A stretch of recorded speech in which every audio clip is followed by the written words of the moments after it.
Biden signs executive order drastically tightening border.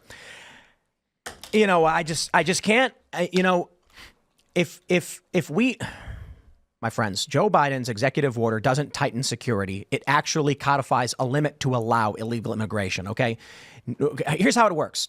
You are not allowed to cross the U.S. border unless you go through a port of entry, and we track who you are and why you're coming here. We do this because there are terrorists and enemies of the state and adversarial nations and actors.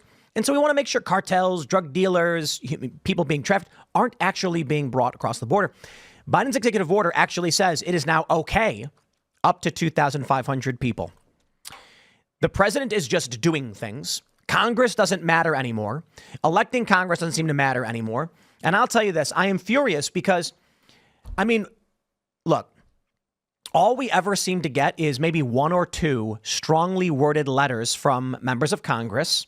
And I'm just outraged because where's number 3?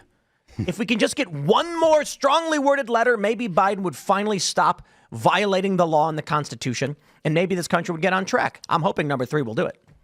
But short of that, all we can do here is whinge on the internet and tell you once again that we've woken up. The Democrats have done something blatantly illegal. Nothing is being done about it. And now we're going to go to bed. And when we wake up tomorrow, it'll be the exact same. Groundhog Day. Groundhog Day every day. Bill Murray. I'm just not as funny. I got to be honest, man. It gets harder and harder every morning.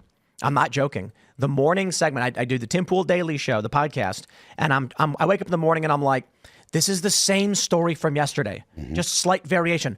Democrats do illegal thing. I don't know how much I can add to that. Hey guys, it's 10 a.m.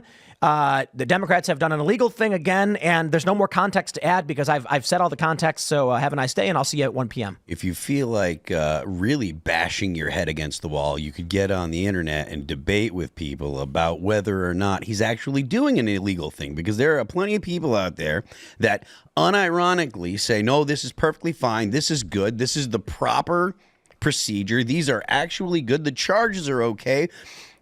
Ben would never do anything illegal.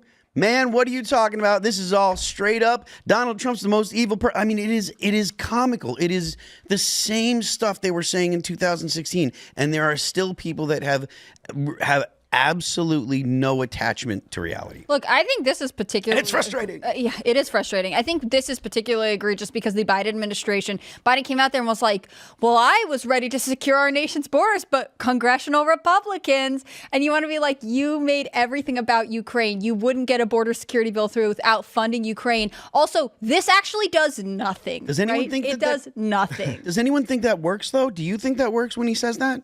I don't think it works. I just think it's a reminder to the American people that Joe Biden lies all the time. He's constantly lying, and I think that's the effect. I think Democrats should be aware of this too, because what's interesting about this is that if you're watching mainstream media coverage, they're like, well, he might face some backlash from people. Like, they're expecting a pro-immigration group to file a challenge to this in court, and that will be the thing. Like, people from the left, I don't even know how far left Biden is, but they're expecting there to be an attack from people that would otherwise be supporting him. And it's stupid to me because ultimately this is him trying to say at the, way past the 9th hour, at the 12th hour, hey, I took the border seriously and I wasn't the one who was able to do anything. So really we need Congress to take action. When Congress, we know, has tried to take action, maybe not enough, but it's just this weird shift and skirt that the Biden administration does. I just wonder how many, it's all about normies, right? So I just wonder how many normies are convinced by that.